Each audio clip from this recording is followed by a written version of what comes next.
What's up, YouTube? Let's make a final prediction check now that the season is over. And, well, let's begin as we did during the season with Chambers' prediction board. Kimi will not retire. He announced after Monza that he would be moving back to Sauber. And he is topping off his Ferrari career with a win in the US. 4 teams winning races was an absolute epic fail, with the top 3 dominating worse than last season, and only the top 3 winning any race. Mercedes won more than half, 11 out of 21. So no, that prediction was an absolute epic fail. That was not to be. Honda, good races and bad races, good but unreliable. That we have it since China, because you might remember in Bahrain, Pierre Gasly drove brilliantly to take his car to P4, in addition to some retirements at the front. And in China, the Toro Rossos crashed into each other. So, since China, we have that prediction checked. In addition to the fact that Toro Rosso Honda used more power units components than anybody else, and were sent to the back of the grid 3 and 5 times, while Daniel Ricciardo got sent to the back of the grid 3 times, and everyone else chose 1s and 0s. So yeah, we have that prediction well established. 15 cars getting engine penalties. Well, everyone except Checo, the Ericsson, and the Ferraris. So that's 17 out of 20. So yeah, 15 cars done. McLaren bringing the orange livery. Well, this was the orange livery for the season, give or take a few extra stripes for Fernando Alonso in Abu Dhabi. And I'll be hard pressed to find anybody who says that the livery brought by McLaren this year was bad. Also, Red Bull Fancy Unique livery was an epic fail, because even though they did bring this brilliant blue livery to testing, to promotional events at the beginning of the season in Silverstone, they didn't even bring it to pre-season testing in Spain, and we haven't ever seen it since, so no. Big crash causing a hell of controversy. We have that since Belgium, because of this little incident where Hülkenberg smashed into Alonso, smashed into Leclerc, collateral damage for Ricciardo and Kimi Raikkonen, all of them retired, and importantly, the halo saved Leclerc from reuniting with his alt from his mentor from long ago. Jules Bianchi may rest in peace. IndyCar, we don't know yet if they adopted the shield, but we do know that Formula 1 isn't taking it, so maybe half point, but the thing was the IndyCar adopting the shield, which hasn't been announced. And super hard used only once. We used the hard in Silverstone, and the super hard wasn't seen anywhere. The hard was used once, so that's a half point for us. Liberty Media did overcompensate on grid girls in the form of bringing grid girls to Monaco and to Singapore, and doing this bloody rubbish in the US, for God's sake. And the 2021 rules, we don't know whether they're going to include the MGUH or not. It was announced in April that it would be eliminated, but then in later in May, Mercedes said it was a backwards step, and it hasn't been confirmed whether or not it will be there. So, yes and no. Added together than average. That's half a point. Bottas not only finished P4 or lower, he finished P5. Even though he had the capability and deserving for finishing in P3 instead of Kimi Raikkonen. But yeah, the P3, P4 and P5 were very, very close together indeed. Mercedes did not win the race in Mexico, the Mexican Grand Prix. They didn't win the race, neither did they win the pole position, but they did win something that I would argue is a whole lot better than that. Long live the king, Lewis Hamilton, five-time world champion this weekend. Woo!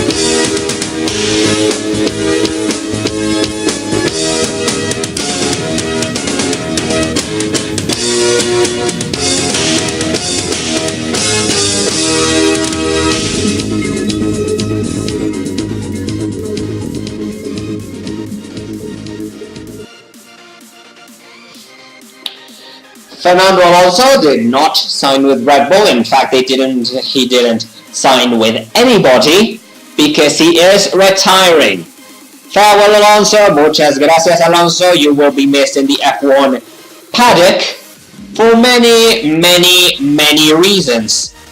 But of course, he didn't retire before winning the 24 Hours of Le Mans and now is in the pursuit of the Triple Crown, which will make him the second F1 driver to ever do that. Red Bull did sign Honda. Red Bull Honda will be a thing next season, which we've been excited about for a long, long, long time. No aerodynamic rules. We do have aerodynamic rules, however, ground effect didn't get mentioned almost, and it's almost as if it was forgotten, so no. Liberty Media did spice up the pre-race show with the intro they introduced for the season, and that I hope will remain for many, many years to come. Silverstone did not save the British Grand Prix, at least not yet. And yeah, it's likely that 2019 will be the last Silverstone Grand Prix. Exactly one new race winner. I'm counting Max Verstappen because not only did he win in Austria without any Kvyat boost, he also won entirely on own merit, simply because he was the fastest in all sessions except for qualifying 1 and 3. Of course, making him a race winner for the first time ever on his own merits, which allows me to put on this.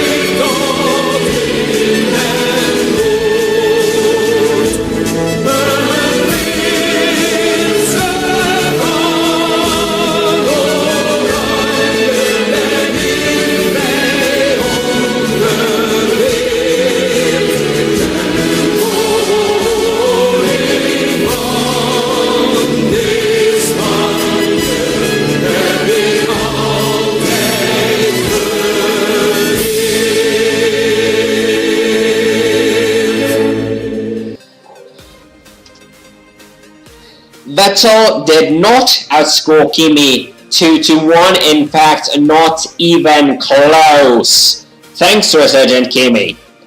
In fact, I think Kimi should have been kept, not Vettel. Vettel, in my opinion, is well in his right to retire. Nobody got a penalty ban unless news come later about Romain Grosjean's incident on Hülkenberg. But from Grosjean, Magnussen and Ocon, we have some disqualifications which to me count as half points. Red Bull did not finish second, in fact they finished P3 in the constructors.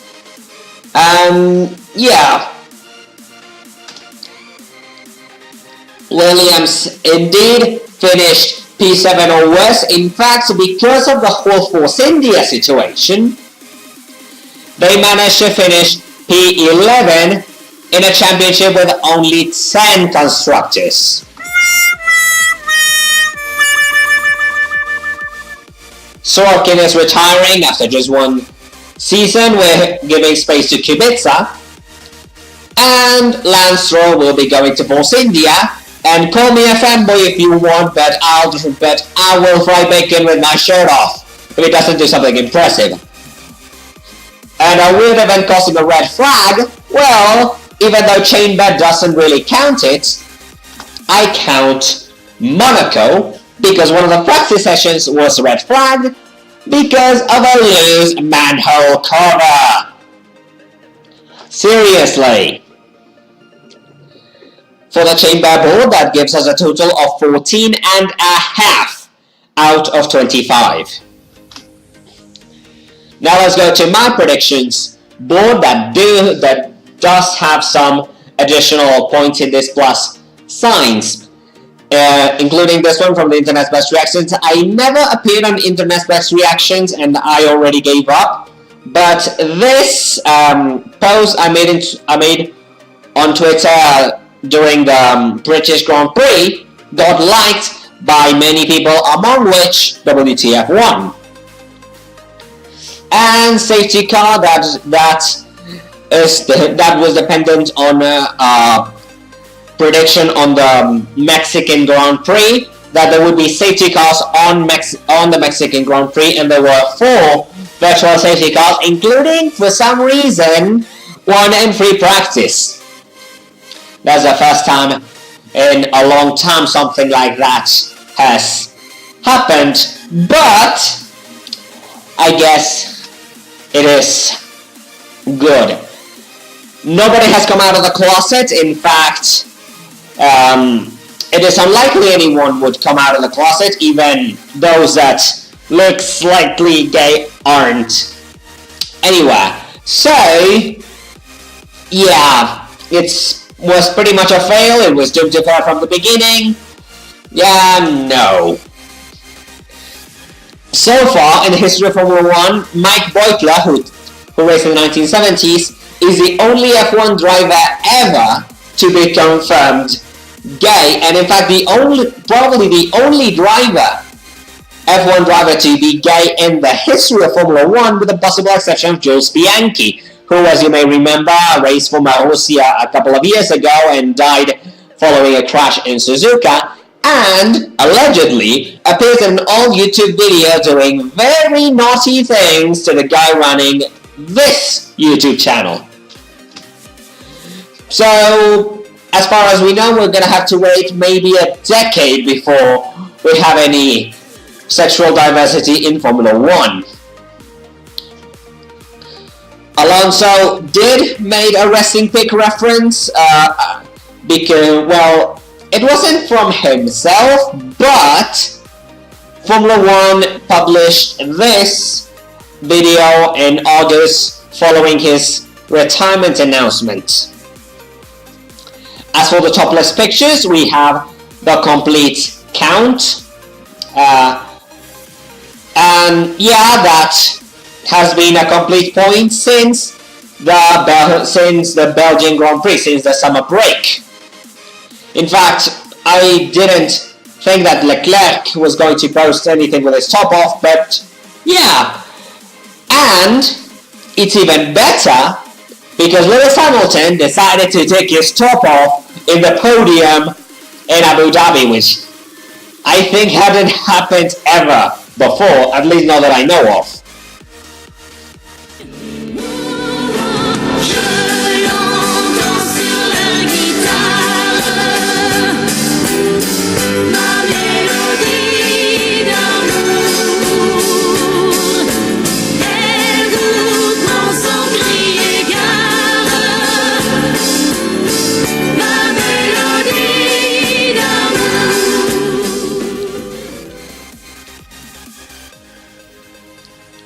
As for the Russia joke, we have that since, well, technically a Canadian Grand Prix, but I'm taking this joke made about the Russian Grand Prix on the team order scandal. Patriotic lap 19 of Mexico, that was an absolute epic fail. I was in the grandstands there, and on lap 19, I raised my fist up in the air and looked like an idiot because I was the only one in the entire grandstand to do so. So, yeah. Me has fallado, patria. Kimi angry on team radio, that did happen, of course. You forgot to connect the drink first. Yes, confirmed. Is the drink, is it on now? Okay, I'm not... We forgot to connect, Kimi. You will not have the drink, sorry. Is it on or not? The drink? No, Kimi. No. No, you will not have the... No, is the switch on or not? You mean the slow button?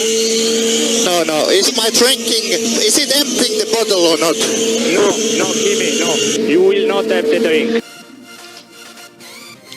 Crashes in Monaco and Singapore, we did have those crashes, of course, in Monaco. Charles Leclerc being taken out by Brendan Hartley because of brake failure.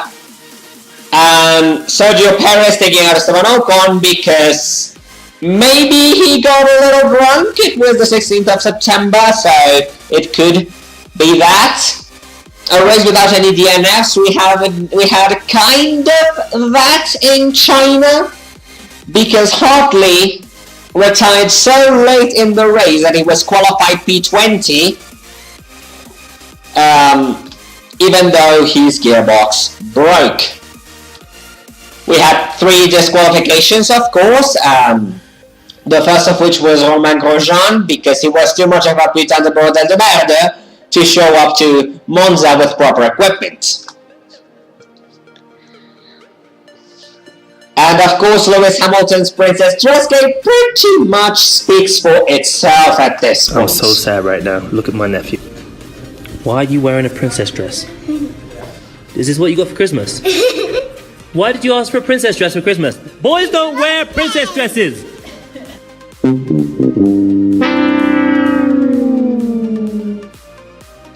Yep, that Austria retirement was very much deserved.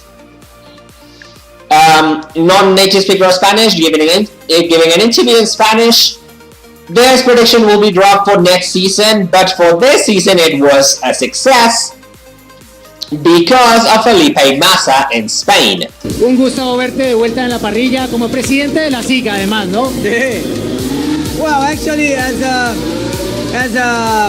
friend, you know, como un amigo, estoy aquí para ver a los amigos, para dar un abrazo a las personas que trabajé por 16 años. É um prazer estar aqui em uma situação completamente diferente, não no coche, pero fuori para ver la carrera. ¿Cómo ves la carrera hoy? Y una palabra sobre el momento que vive Williams, que a ti también te debe doler un poco verlo tan mal. Penso que vai ser uma carreira disputada da Mercedes e Ferrari. Temos que ver o que vai acontecer no start. Penso che vai essere una luce tra Mercedes e Ferrari. Il momento della Williams non è facile. Spero che possano migliorare e incontrare il problema e la soluzione, no? Per fare un coche più competitivo. Non è facile il problema, però spero il miglior per loro. ¿Llueve o no llueve? Tal vez. Puede ser. Gracias, Felipe. Gracias. So that was a success, and that's all the first lap drama we had that in Abu Are Dhabi. you okay, Nico? I'm hanging here like a cow. Yeah. Get me out, there's fire. Yep. There's fire. It's alright, they're coming. They're coming. For a total of 17 races with first lap drama, here's a breakdown of the season as a whole.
So that was a point and a half, because more than 15 races had first lap drama. More than several people got sent to the back of the grid more than twice, notably the two guys in Toro Rosso. And outside of Toro Rosso were sent to the back of the grid more than twice or more. Hülkenberg, Stroll counting pit lanes, Ricciardo, and Alonso. So yeah, that is even worth a bonus point. And Max Verstappen not only got driver of the day, they got driver of the day more than anybody else. But still not enough to cancel this prediction of driver of the day being not higher than 1/3. In fact, with one to spare. Max Verstappen had 6, Ricciardo 4, Hamilton, Vettel 3 each, Alonso 2, Leclerc and Gasly 1, and I'm counting Perez for Azerbaijan in addition to Charles Leclerc. So yeah, that was an absolute success. Ocon on the podium, not of a race, but he was on the podium of qualifying in Belgium, qualifying P3 for what's technically the first race for the Racing Point team. Esteban, that is P3. P3. You're joking. You're joking. Woo! Yes! Woo! Well done, guys. Well done. It's Hamilton, Vettel, you. Oh my God. So yeah, that was good. Mexico Trophy was of course an epic fail because the trophies were given by these guys. So nobody of the ones I was looking for showed up. No injury or death. Well, we go back to the Bahrain Grand Prix where Kimi was doing a pit stop when suddenly his light went green when his mechanic were still beside his car, and Francesco Signorini got run over. He later recovered. Andres Manuel losing the general election, that was the biggest epic fail of them all because he won by an absolute landslide.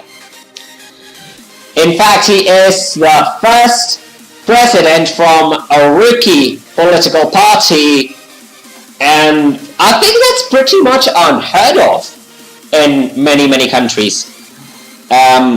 Verstappen doing something stupid, well, he began the season with very stupid moves, the last of which was this crash in Monaco during free practice 3 that got him out of qualifying and wound up with him starting at the back of the grid. And then, after 3/4 of the season being absolutely brilliant, this happened in Brazil. And if this wasn't stupid enough,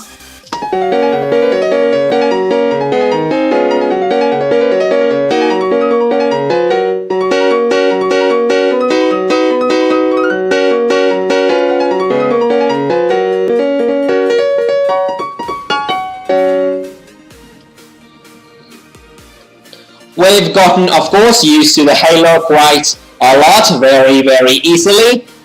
After Charles Leclerc got his life saved by the halo, when had it not been because that piece of metal was there, Alonso's tire would have hit him in the head. Pit stop problems, 10 races, that's also a 1.5 because only 2 races went totally clean. Abu Dhabi not included. This was an off-safe release by Esteban Ocon, and this is the totality of the pit stop problems during the season.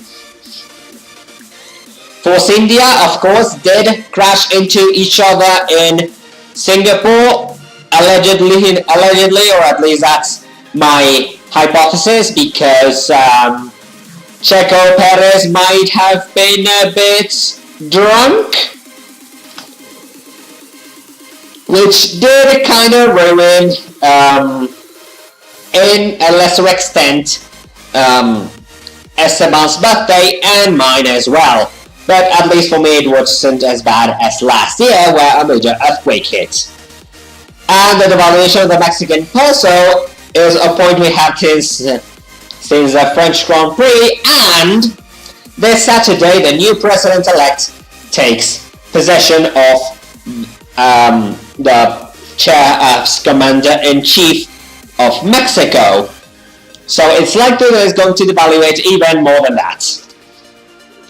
So, yeah, as for my predictions board, we have, because of the bonus points, 26 out of 25. So that offsets the terrible predictions by Chamber. That gives us a total of 40.5 out of 50. And add that to 22.5 out of 25 from my Mexican Grand Prix predictions board, which did have some bonus points but also negatives and a half point. So yeah, it wasn't as good as I expected, for a total of 63 out of 75. And I urge you to stay tuned because there's still more points to be given because of the whole lines. That's the whole purpose of bingo. But I guess that's a story for another time, and I will see you guys later for that other video. As for today, enjoy the winter break and enjoy the off-season. You can follow me on Instagram. This is my handle, and you can see it on screen. And I wish you all a very nice day. Thanks for watching.